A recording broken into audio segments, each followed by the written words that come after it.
Hello and welcome to You're Not Actually a Leader Yet, the podcast where we bridge the gap between the person you are today and the leader you're meant to be. I'm Cassie Adkins, your lovingly honest leadership coach.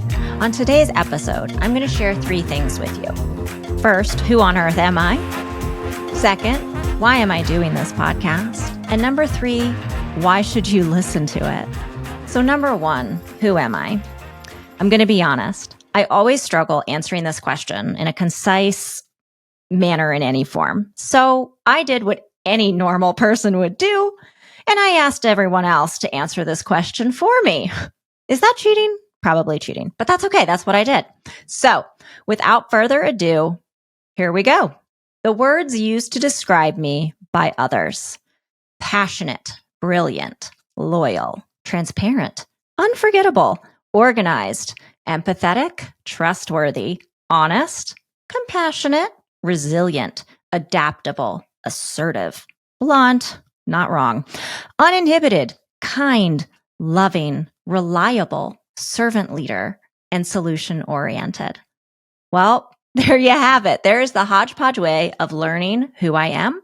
I want to say thank you to those of you that replied to my exceedingly random texts asking for this information. I will Venmo your money soon. So now I'm going to take a minute to tell you about my background, where I come from, my likes, dislikes, so that you can get to know me a little as a person and why I have any room to even have this podcast. I was born and raised in Virginia. I am still in Virginia. I've lived in a couple of places since college, but I found my way back home. They always say you don't go far from home, and I am the perfect example of that. Let's see. The main takeaways for me: I am almost 13 years into recovery for myself. I grew up in the mountainous part of Virginia, so I grew up hunting and fishing and watching football. I have 3 brothers, so I played lots of football, basketball, hide and seek, all of those kind of good things well before technology existed. I went to Virginia Tech for architecture because I was convinced I was going to be the next Frank Lloyd Wright. I'm not. Don't worry. When I was in my 3rd year there, I actually had a very close friend's parent die. And it was through that process of helping her mourn and going to her father's funeral and hearing the eulogy about the fullest life that he could have ever lived despite passing away prematurely. And it made me wonder, am I living my life the same way? Would people be able to get up at my funeral and say, you know what, Cassie lived the best damn life she ever could have lived, and living 2 more days, 2 more years wouldn't have changed that she had a full life? And I realized very sobering at that moment that no, as an architect major, that wouldn't check that box.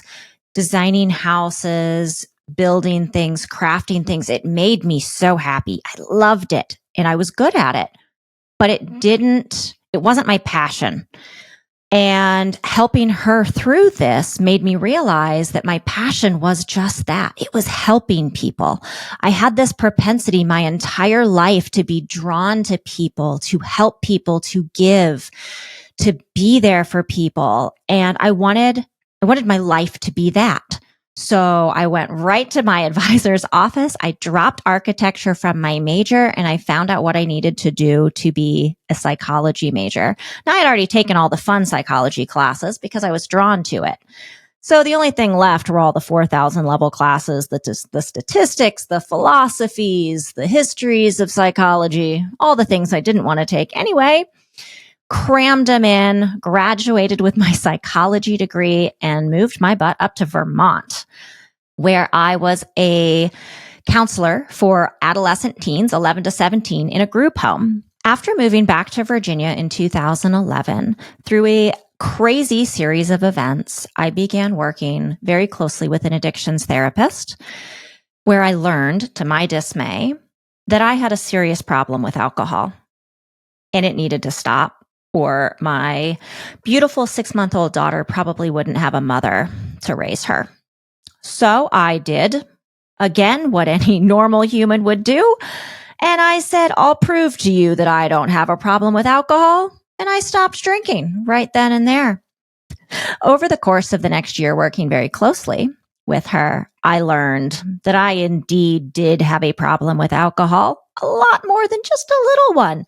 Apparently, it's not normal for 12-year-olds to drink an entire liter of Wild Turkey 101 by themselves. Who knew? Who knew, right? So I embark on this journey of recovery, become an intern, an addictions therapist, get my state credentials, my national credentials. I love it. I work inpatient, outpatient, you name it. I loved it. One of the words that was used to describe me is empathetic. And that is an understatement of the century. I am a huge empath. I can absorb people's emotions through Zoom, so I've come to learn, in addition to in person. So throughout my 10 years as an addictions therapist, I was able to shed about 99% of the emotions and the trauma that I experienced throughout the day with my clients. But that 1% lingered. That 1% kept me up at night. It bothered me because I was so concerned about if so-and-so was going to overdose or if the conversation with their mother was going to go as well as we had role played it. So finally, my husband during COVID came to me and said, Cassie, you need to take a break. I took a break, landed myself at a tech startup where I fell in love. I fell in love with remote. I fell in love with the people, the diversity. I fell in love with just the experience.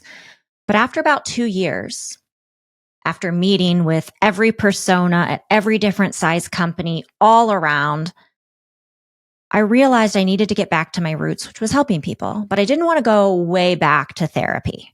I didn't want to go back to that vicarious trauma and feeling so heavy with other people's emotions. So I hired a solo coach and said, hey, what can I do? And we landed on executive leadership coaching. I have an affinity for founder CEOs. I really am just perplexed and amazed by all that they have to balance. And I wanted to get back to the changing people, helping people become who they always wanted to be. And it scratched that itch of, okay, I get to help people. So for me, it was about marrying my two worlds of expertise.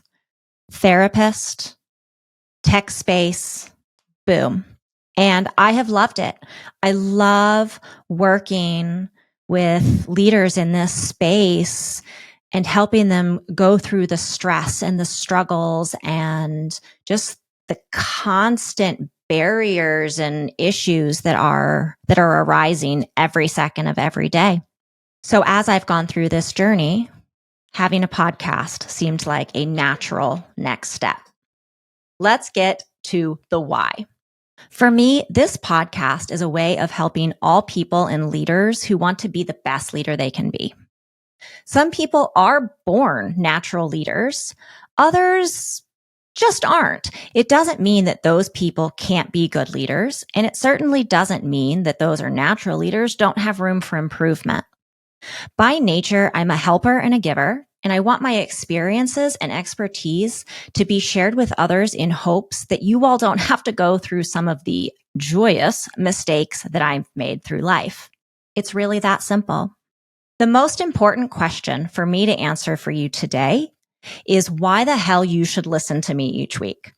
My hope is that each of you listening will be able to take away at least one thing from each episode that you can start implementing that day. Maybe you hear me share a different perspective or way to approach leadership that invokes questioning and deep thought from you. Change and growth isn't a quick overnight process. There's no magic pill, as we all know. But it starts with planting seeds and watering them. That's what I'm here to do. I am here to plant some seeds, shed some light, and probably rain on your parade at times, all with the intention of helping you grow. So I have two cliche phrases that I want to leave you with today. Now, one of the words that my friends and colleagues did not use when describing me, and they should have, was corny. I am about as hokey and corny as they come. So I'm going to leave you with 2 cliches today.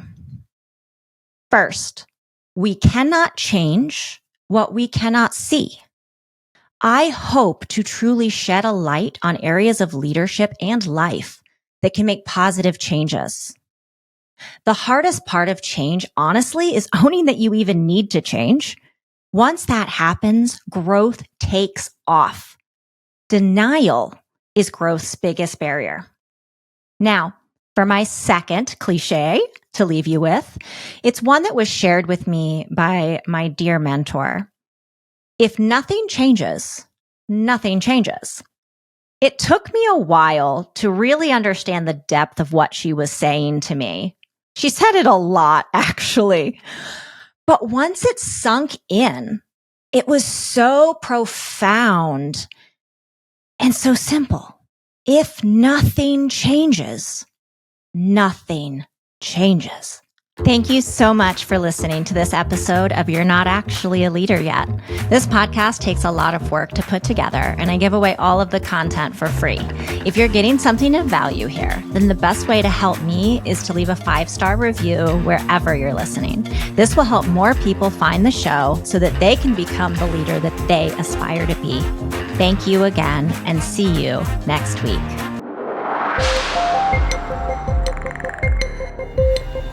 Thank you.